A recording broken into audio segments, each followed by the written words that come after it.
Sections 5.1 and 5.2 we're going to look at together. They're pretty short sections and they should be reviewed for most of you in class. We're going to work on rules of exponents again. And these are different rules that we need to know for the next section where we have to do some sort of division with exponents. Think about what we've done so far with exponents. We did a rule where we multiply things and you add the exponents. We did one where you have like x to the second to the third where it's a power to a power. Let's see. We did anything to the zero as a rule. I think that's it so far. We did like 3 exponent rules. Let's take a look at what's left over then. Okay, let's look at what's left over here. So, first, that's what I was just actually going through. I didn't realize I put that on the next slide. Okay, these first 4 rules are the same ones in section 4.2.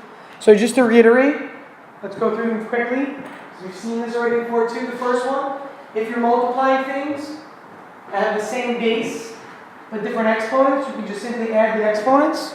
So here, you have x squared, and that's x to the 7th. 2 plus 7 gives you 9.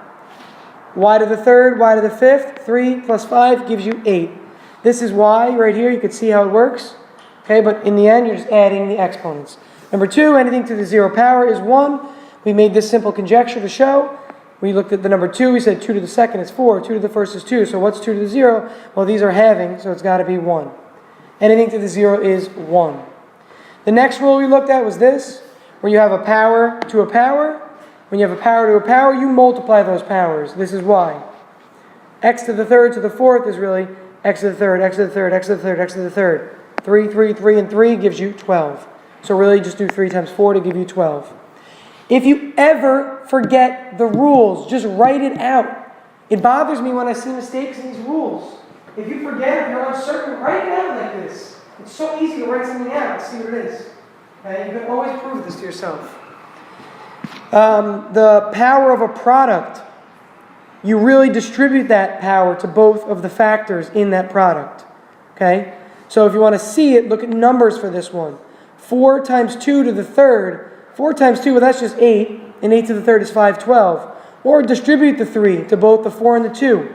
So take this 3 here, distribute it to the 4 and the 2. 4 to the 3rd is 64. 2 to the 3rd is 8. 64 times 8 is still 512. So you get the same answer either way. So again, this proves to you numerically that you can distribute the power to each of the factors within that product. Okay, are those rules clear? You want to ask a question on any of that before I go on? Because we did this already, so I want to see if there's any general questions about these when you went through them earlier. We're going to use these in the next examples with the other examples as well. So you have to know them. All right, so next we have a quotient of a power. Can somebody explain how this one works, why that's true? This might be new to some, this might be review to others, but for those that it's review to, can you explain how this rule comes about? Or give an example. It's very similar to the multiplication of powers. Good. It's sort of like if you're adding and you're multiplying powers, you're going to divide. And you're going to subtract and divide. Give me an example. So 4 to the 2nd divided by... Well, you got to use a bigger... Oh, you could use... So 4 to the 5th divided by 4 to the 3rd. There you go. Is really? So 4 to the 2nd. How is that true? How can you see that? Mike? Well, I just said that because we multiply 2 powers, then we add so we divide and subtract. Yeah, that's what Luca was saying. You're on the same lines. Very good. But how do you see it if you wanted to just show it? Mathematically, show it. You just write out the 4 or 5 times on the top and 4 or 3 times on the bottom, and 3 of them cancel out. Exactly. Okay? I like to go through my rules and explain why it works. So cancel, cancel, cancel, cancel, cancel, cancel. Remember, you can cancel a numerator and a denominator when they are factors. Factors. Is that clear? So if the bottom had said, well, this is not a good example because it's numerical. But if you had something like this,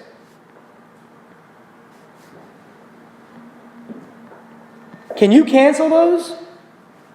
Are they factors in the bottom? What are these called in the bottom? Are these things being multiplied by each other? Are they factors? What are they called? Is there a word for that you might use? The 2 things are being added together. There's a word that's like an older math word that you don't really hear much of. Add-ins. Add-ins, yeah. These are add-ins, really. Another word you can use, you say they're terms. Remember, When things are multiplied, you call them factors. When things are n, this is a term. This is a term. If you don't have factors in a denominator and you have a monomial numerator, you cannot cancel. Okay, you cannot cancel. And that's very misleading because this is true. Ready? Watch what I'm going to put here. It's going to make you think like, oh crap, really? I can't believe that. If you had this though, okay, say you had this instead. Technically speaking, you could cancel these and make x to the 6th, but this has to be 7 over x squared. So you're distributing that denominator into both of the numerators. So it's really annoying because it kind of messes with students' heads, because I tell you one thing, that you can do this. Right? Have you seen this before where you break up? Okay, you break up the monomial denominator, divide it into both terms of the numerator. These cancel, giving you, x to the 6th, not 8th. Okay, so let's write an 8 there. And then this becomes x to the 6th plus 7 over x squared. So yeah, this can simplify, but this one cannot. Alright, so please, either write that example down or just make sure you understand it. Because I see this mistake all the time. I see where people try to cancel here. You can't cancel anything there. Okay? Is that clear? And I'm trying to come up with the common mistakes. So, teachers that have taught for like 30 years, like Mr. Hall, I was talking to him the other day about something. He was like, oh yeah, make sure to mention this. I'm like, oh, I didn't even think about that. Where I've taught like 6 years teaching Algebra 2 now. So as I think of more things, I try to give you ideas as to what I see a lot of. So when I'm giving you these comments, it's not to like inundate you with more information. It's to tell you, hey, you can make this mistake easily. So just look for it. Let's take a look at this next example for number 6 with negative exponents. Okay? Negative exponents. So before I go into the rule itself, because this looks a little bit complex here, I want you to think about this. What if we had the last rule a minute ago, but it was an example where the numerator's degree was less than the denominator's? So such as this. Luca, based on the rule you told us, what would the answer simplify to? X negative 3. Agree, everybody? 4 minus 7 is negative 3. That is absolutely right. Now, Niall, if I wrote it out the way you said, what would it simplify to? What would this? 1 over x to the 3rd. Yeah. Isn't it the same thing though? And that's what I'm trying to show you, and you can prove that to yourself this way. Watch. Cancel these 4. Cancel these first 4, leaving a 1 behind here. Remember, when you reduce factors, a 1 is always left behind. Another common mistake. Okay? Leave a 1 there, which makes this 1 over x to the 3rd. So we reduced it this way and this way. So these two things circled, they've got to be the same, right? They've got to be the same. Look at the rule. That's what the rule says. A to the negative b equals 1 over a to the positive b. Well, x to the negative 3rd equals 1 over x to the positive 3rd. So the rule that we're going to look at for negative exponents is, if you have a negative exponent, write this down in words, please. If you have a negative exponent for an individual factor, not for an entire parentheses, we'll talk about that in a minute. If you have a negative exponent for an individual factor, you can move that factor from either the denominator to the numerator or numerator to the denominator. So let me just write that down mathematically. If you have this, it becomes this. So x to the negative 3rd over 1 becomes 1 over x to the positive 3rd. Or you could have this. If you have a negative exponent in the bottom, you could write it with a positive exponent up top. I'm not flipping the top and the bottom, I'm just moving it. Okay, so say it was like this. There was a y there. This y would still be in the denominator, okay? So again, if it starts in the numerator as a negative exponent, you can move it to the denominator. Since there was a 1 here, now it's by itself, and the 1 up top is left behind. It'll be better if I put another variable there. So you see that I'm not making a reciprocal here, really. I'm just moving it. So this will be left with an a up top. All right? So whichever factor, that's why I said individually, because the a doesn't move here. Look at the a, please. There's no negative exponent on the a, so the a is not going to move. There's no negative exponent on the y, so the y can't move. So you move that individual factor either from the numerator to the denominator or the denominator up to the numerator. Okay? Very simple to remember that. Think about if you ever have negative, just switch it. Move it to the top or the bottom depending on where it started. How about this one? Can somebody explain this one to us? Luca, go ahead. Since you're going to distribute the negative c to both terms, they're both going to be a to negative c, b to negative c, so you just flip it. Yeah, and they're both negative, aren't they? Think about it. Luca said he makes perfect sense. You would distribute this to both, wouldn't you? Okay, you would distribute that to both of those. And actually, we didn't see that yet. That's in the next rule, but you're already picking up on it. So when you distribute that to both of them, you end up with both negative exponents. So what do you really want, though? You want positive exponents, so you have to move them. So the b moves to the top, and it becomes positive c. The a moves to the bottom, and it becomes positive c. So at the end of the day, it's just the same thing you get from here and here. Those are identical. Okay? So if you have a negative exponent on the outside of a fraction, make it a positive exponent and do what? Flip the whole thing. The whole thing.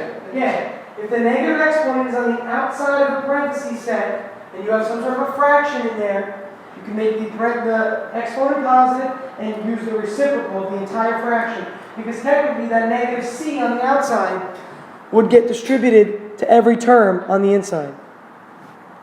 Example here. It's a little bit more obvious to look at the seventh rule. A over b to the c power, right? A over b to the c power when you distribute that c to both of those terms. Okay, to both of those terms. Any questions on this? For negative exponents, does the same thing apply with terms? Like if it's, you can't flip it, it's term, like if it was 1 over x to the negative 3 plus 7, you still Hold on, give me 1 over, go ahead. x to the negative 3 plus 7, could you still flip? Yeah, you can. Now, if this was all, that's a really good question. If there's a sum in one of the terms, like in the numerator or the denominator, if you had this, hey, Luca's question is, can you still flip it? Yeah, you can. But you flip the entire thing. Okay? You don't negate the signs and switch them or anything like that. All you do is you say, well, this is really just the positive 2, and this is x to the negative 3. It's still the same thing, okay? You're not changing anything inside. You're just flipping it. Absolutely. That is true. Okay? Let's do an example or two that are a little complicated, okay? Let's say x to the third, y to the second, all over x to the second, y to the negative fourth, all to the negative third power. And it just says simplify this so that it has all positive exponents. You're learning a technique, okay? And the technique is very, very useful. You're not going to see that usefulness right now, to be honest, okay? You're really not. You're practicing the technique so you can use it later. Let's take a look at this and think about what we can do. There are more than one way to start this problem. So why don't I give you like a minute or two, think about how you would start it, and then I'll take a look at the way I would and see if it was the same. But you can get the same answer several different ways in this problem.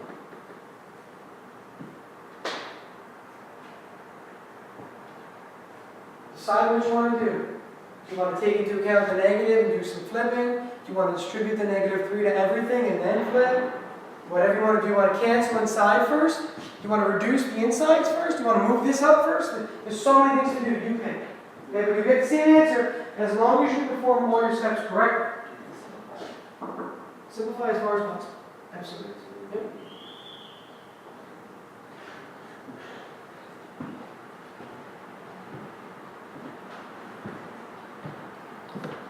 And what I'd like to do is actually solve this all those different ways and show you that you can do it many ways. And hopefully people have different solutions they can volunteer, and we'll see how they differ.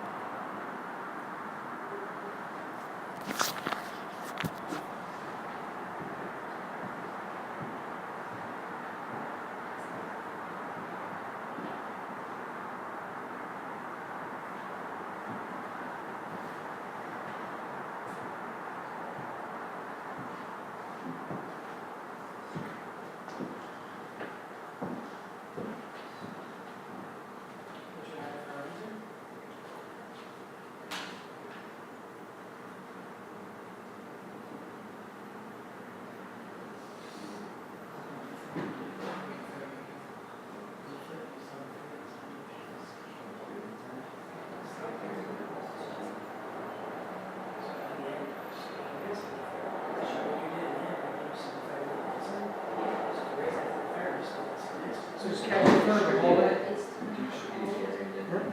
So when we solve this, give your example for simplifying the inside first, you know?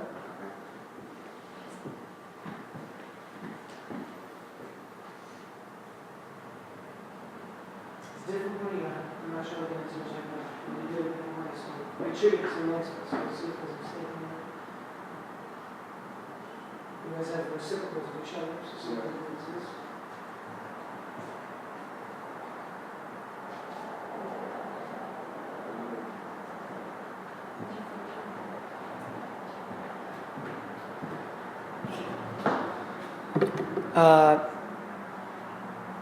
Niall, yours was correct. Check what you had while you had a reciprocal there, Paul. You probably forgot to flip it or something?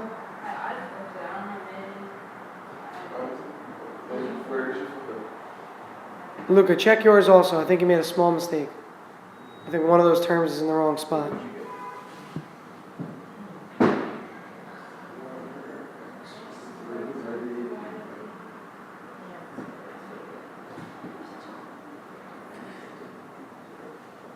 Nina, what did you get? I got 1 over x to the third times y up to 18. Okay. How did you do it? Can you lead us through your solution first? So what I want to do is take a look at several ways to do this. So just watch for a little. You can write it down if you want to see all the other ways, but there are like 5 ways to start this problem. Yeah. Give me your way again. So first I switched the 2 to make it a positive exponent again, so it would be positive 3. All right, so Nina started by flipping everything first, making this x squared y to the negative 4th over x to the 3rd y squared, and made it a positive 3. And then I simplified y negative 4, y to the negative 4th power and y to the 2nd power. And that became in the denominator y to the 2nd. Y to the, 6. okay, good. And then I simplified x squared and x cubed, and that simplifies to 1 over x to So let's pause and just discuss. That's correct. So what Nina did was this, and this is what I recommend you do. Look up for a second, please. Please, I recommend that when the numerator degree is less than, Mike, please listen. When the numerator degree is less than the denominator degree, don't subtract these. Because then you're going to get x to the negative 1 up here, and then you have to move it anyway. Think about what it means. This means there are 3 x's here, right? This means how many x's are here? If 2 of these are here and 3 are here, 2 of them cancel with 2 of these, leaving 1 behind down here. Okay, 1 is left behind there. So that's that 1x that's left behind right there. You follow what I'm saying by that? Same thing here. This y to the negative 4 and this 2. Don't do negative 4 minus 2. Forget the subtraction rule for the most part. Just take this y to the negative 4. Remember I said when it's negative, move it to the bottom, which makes it y to the positive 4 down here. And 2 and 4 is what gives you this 6 down here. Do you see how Nina approached this problem? It really does help to approach it this way instead of using subtraction. It's a lot of room for error with subtraction, I see all the time. Okay, continue. And then I just distributed the 3. So 1 cubed would still be 1, and x cubed would be x cubed, and y to the 6 cubed would be Good. Now, in the beginning we could have approached it a different way, but also after Nina's first step, we could have gone another way with this. What's the other way we could have gone? So imagine this part now. Let me try to, I can't erase right now. Imagine this step right here. What other way could we have gone instead of, see how she simplified the inside here? And then she cubed everything? How could you have done that differently? Paul? Yes, very good, Paul. So she could have done x to the 6th, y to the negative 12, all over x to the 9th, y to the 6th. Everybody see that? Now, at this point, she's gotten rid of the cube, and she could say, okay, you know what? Or he or whoever's doing this problem, could take this y to the 12, move it down, and that makes that 6 and a positive 12 when it's down there, making it 18. She could have moved this, or said there's 6 x's here, there's 9 of them here. Well, 6 of these cancel with 6 of these, leaving 3 of them behind here. Leaving that behind there. Does everybody see how that's the same answer? That's 2 methods. how could you have begun the beginning process differently? I subtracted, I did 3 minus 2, and you get x, and then 2 minus negative 4, and you get y to 2. You end up getting x and y to the 6. So you simplified the very beginning before moving anything. Yes. So you end up getting, that's a good point. Niall notices that the numerator is bigger than the denominator, so he's saying 3 minus 2 are just cancel. Remember, think about it as canceling. Cancel these 2 with 2 of these, leaving behind just an x up top. Then you have, this is a good spot but to say either move this up, right? If you move that up, it becomes y squared times y to the 4th, which is y to the 6th, or 2 minus negative 4 is 6. So Niall ends up getting this when he simplifies there. Okay, then what did you do, Niall? And then I distributed the negative 3. We got x to the negative third or x to the negative third, y to the negative 18 over 1, and then I just flipped it. So Niall then distributed the negative 3. There's another route we could have gone. When he distributes the negative 3, he says they're both negative, so I can just flip this now and get the answer. Or, instead of distributing the negative 3 at this stage, what else could he have done? What else? There's one other thing he could have done. Yeah. Well, starting to do flip it. Yeah, you could have flipped it 3. like this first, making it a positive 3, and then distributed the 3, getting 1 over x to the 3rd, y to the 18th. So there's like 6 different routes we just took to get to the same answer. That's what I'm trying to get to, all right? So, although on a test this problem will take you, how long do you honestly think you should get to do this problem on a test? What do you think is fair? A minute. A minute? I would say a minute. No more than a minute, honestly. A problem like this shouldn't take you more than a minute. Maybe 2 if you're really working slow. We just spent 9 minutes looking at the 4 different ways to do it. Obviously, you're never going to do that, but pick the way that works for you. Any of those methods we just went through works, but you need to be confident in what you're doing. Okay, if it doesn't make sense in what you're doing, try a different method.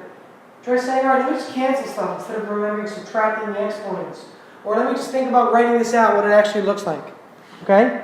So when you're taking a test, try to figure out the way that works for you. That's what studying is. Studying is not always memorizing. It's practicing problems and saying, am I doing this the right way, and can I do it in a more efficient manner? Okay, you have to think about that when you're actually studying at home. I'm emphasizing this because I constantly think about the fact that students make the same mistakes over and over on tests, and you need to improve on stuff. It's about improving. It's not always about you don't have to get a 95 in every test, but if you're improving, that's showing that you're getting better in that area. You're learning to be a better math student. That's really the goal. Okay? You've got some time. What time is it? Can anybody see? 9:53. All right, so you still have some time, okay? You can begin the homework. So this is the homework from this section.